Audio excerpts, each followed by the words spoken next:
Good morning all of student. आज का topic theory of आइसोस्टेसिस, भू संतुलन सिद्धांत, बहुत इम्पोर्टेंट है। इसको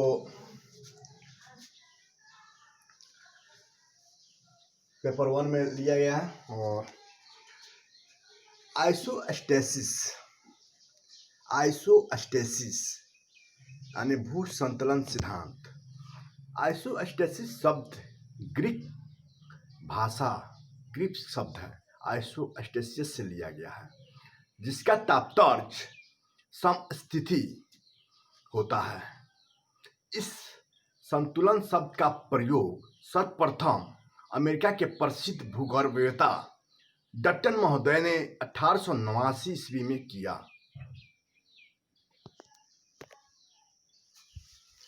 इसका मुख्य उद्देश्य भूतल के असमतल भागों अर्थात धरातल के बड़े बड़े ऊंचे उठे भागों जैसे पर्वत एवं पठार तथा नीचे धंसे हुए भागों में स्थिरता अथवा बैलेंस स्थापित करना था। डटन का यह मत था कि पृथ्वी के ऊंचे ऊंचे पर्वत, पठार, मैदान तथा सामुद्रिक तली के नीचे स्थित पदार्थ का भार बराबर होगा। तो इस तरह डिफाइन किया जाए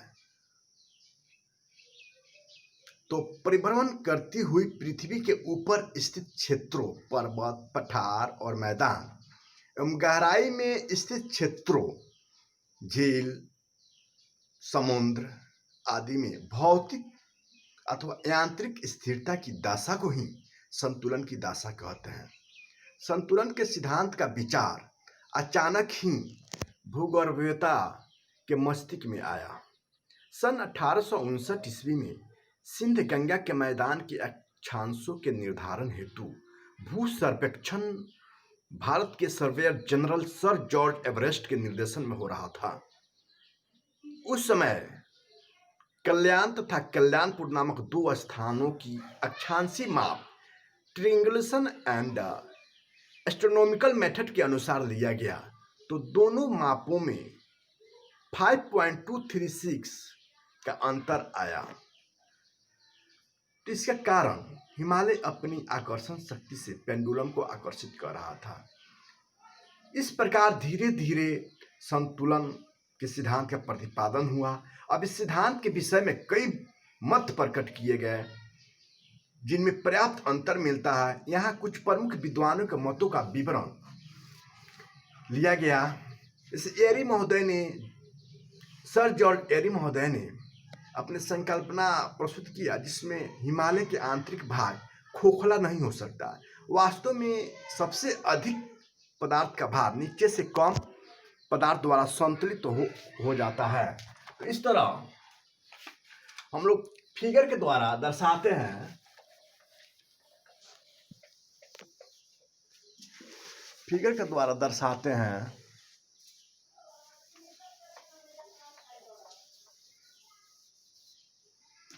तो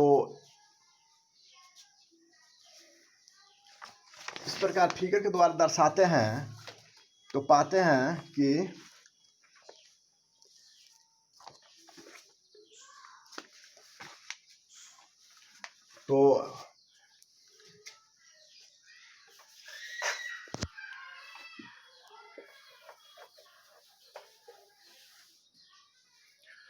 उन्होंने सर्वप्रथम इस मत का सुझाव दिया कि पृथ्वी की क्रस्ट अधिक घनत्व वाले अधः स्तर यानी सबस्ट्रेटम तैर रही है। इसको देखते हैं तो क्रस्ट लेते हैं। एक क्रस्ट हो गया, ये मेंटल हो गया, ये कोर हो गया। अधः स्तर दुर्बल मंदर इसी में आता है। इसको सियाल भी कहेंगे, सीमा भी कहेंगे, निफे भी कहेंगे। इसमें सिलिकॉन एल्यूमिनियम होता है, सिलिकॉन मैग्नीशियम होता है, निकल और आयरन होता है। तो एरी महोदय का कहना है कि क्रस्ट सबस्ट्रेटम में अधः स्तर में तैर रहा है, यानी क्रस्ट मेंटल में तैर रहा है। तो इस तरह इन्होंने जिक्र किया, जैसे इसी का टुकड़ा लेते हैं तो ये हो गया क्रस्ट, ये हो गया अधस्तर दुर्बल मंडल, इस तरह हो गया मेंटल ऊपरी मेंटल, निचली मेंटल, कोर निचला कोर। तो इनका कहने का मतलब है क्रस्ट अधस्तर या सबस्टेंटर है या क्रस्ट मेंटल में तैर रहा है। आगे इन्होंने इस तरह अपना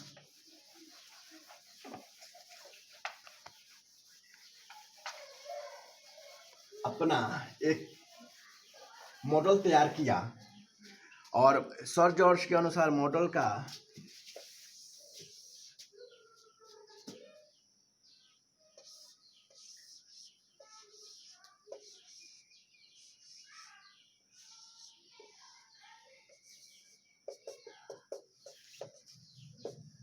जल हो गया, यानी ये एक काठ का टुकड़ा हो गया, काठ का टुकड़ा हो गया और ये अपना एक जल संतुलन हो गया। तो ये ऐसा ही एक मॉडल तैयार कर एक प्रस्तुत किया, जिस पर कई इन्होंने कहा कि विभिन्न स्तंभों का घनत्व बराबर होता है तथा उनकी गहराई में परिवर्तन होता है। तो इस प्रकार येरी ने बताया कि हिमालय अपनी वास्तविक आकर्षण शक्ति का प्रयोग कर रहा है, क्योंकि इसके हल्के पदार्थ वाली एक लंबी जड़ है जो कि सबस्ट्रेटम यानी अधः स्तर में, तथा हल्के पदार्थ वाली लंबे जड़ ऊपर के पदार्थ का संतुलन कर देती है। इन आधारों पर येरी ने अपने इस मत का प्रतिपादन किया, जो भाग अधिक ऊंचा होगा उसका अधिक भाग सबस्ट्रेटम में डूबा होगा तथा जो भाग कम ऊंचा होगा उसका कम भाग डूबा रहेगा। तो यद्यपि वर्तमान समय में येरी के मत को सबसे अधिक समर्थन प्राप्त हुआ, तो इसमें कुछ दोष समर्थन प्राप्त है, तथापि इसमें कुछ दोष भी है। इनके अनुसार हिमालय की लगभग 79,662 मीटर गहराई है, लेकिन पृथ्वी के 32 मीटर गहराई पर 32 मीटर पर 1 डिग्री सेंटीग्रेड तापमान बढ़ जाता है। 1 डिग्री सेंटीग्रेड बढ़ जाता है, तो 32 मीटर पर 1 डिग्री सेंटीग्रेड बढ़ जाता है।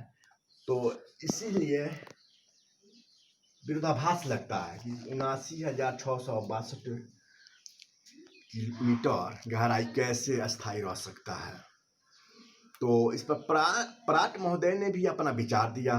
पराट ने हिमालय की चट्टानों तथा समीपवर्ती मैदानों की चट्टानों के अध्ययन के आधार पर बताया कि पहाड़ों का घनत्व समुद्र तली से कम होता है। पराट के अनुसार एक क्षतिपूर्ति तल लेवल ऑफ कंपेंसेशन होता है, जिसके ऊपर घनत्व में अंतर पाया जाता है तथा नीचे समान घनत्व होता है। तो इस आधार पर इन्होंने भी एक मॉडल प्रस्तुत किया।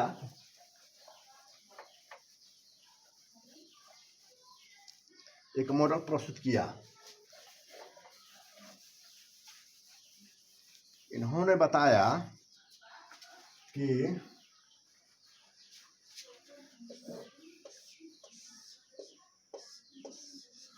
ए बी मॉडल कंपोजिशन किया ए बी, ठीक है। तो इस तरह लेवल ऑफ कंपोजिशन इन्होंने बताया और इसी के आधार पर मत का स्पष्टीकरण देखा जाए तो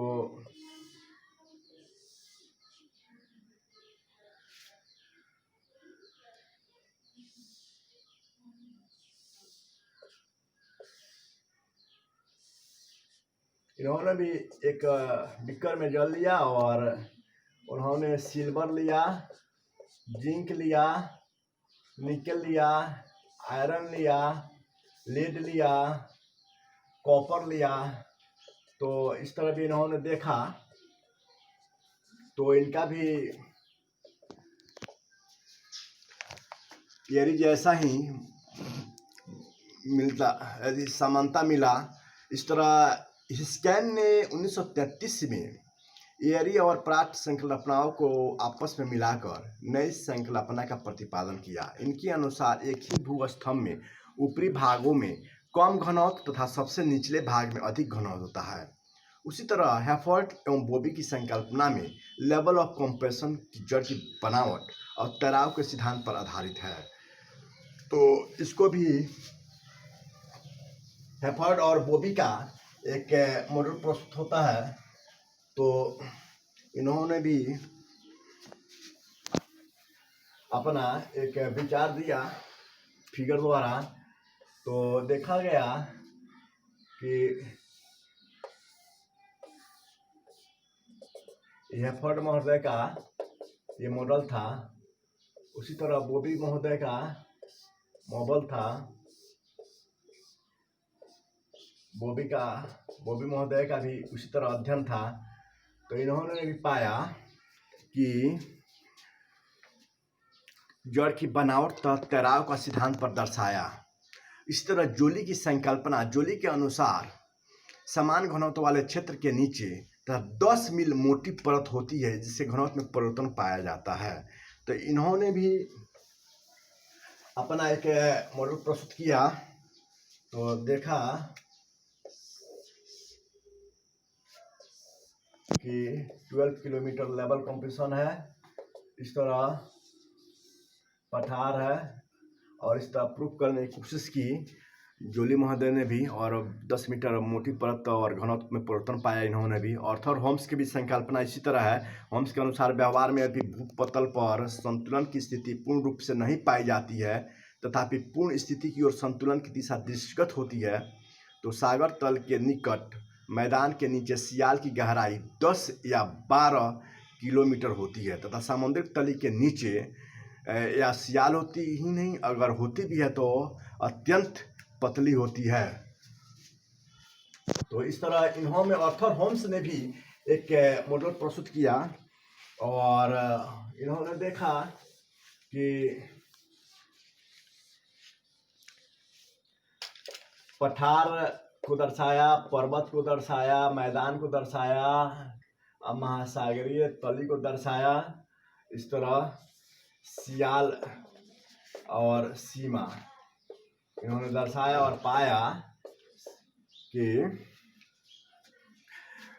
कि भूतल पर संतुलन पूर्ण रूप से नहीं देखा जाता क्योंकि भूगर्भिक शक्तियाँ इसमें अव्यवस्था करने में कार्यरत रहती है। तो अतः संतुलन की व्यवस्था का तात्पर्य समस्थिति की अवस्था से होता है। यह किसी तरह की भूगर्भिक शक्ति नहीं है वरन यह एक प्रकार का दशा है। इस प्रकार संतुलन के सिद्धांत को अब एक फैक्ट या नियम डॉक्ट्रिन माना जाता है। तो नेक्स्ट क्लास में इस पर विचार किया जाएगा। Thank you.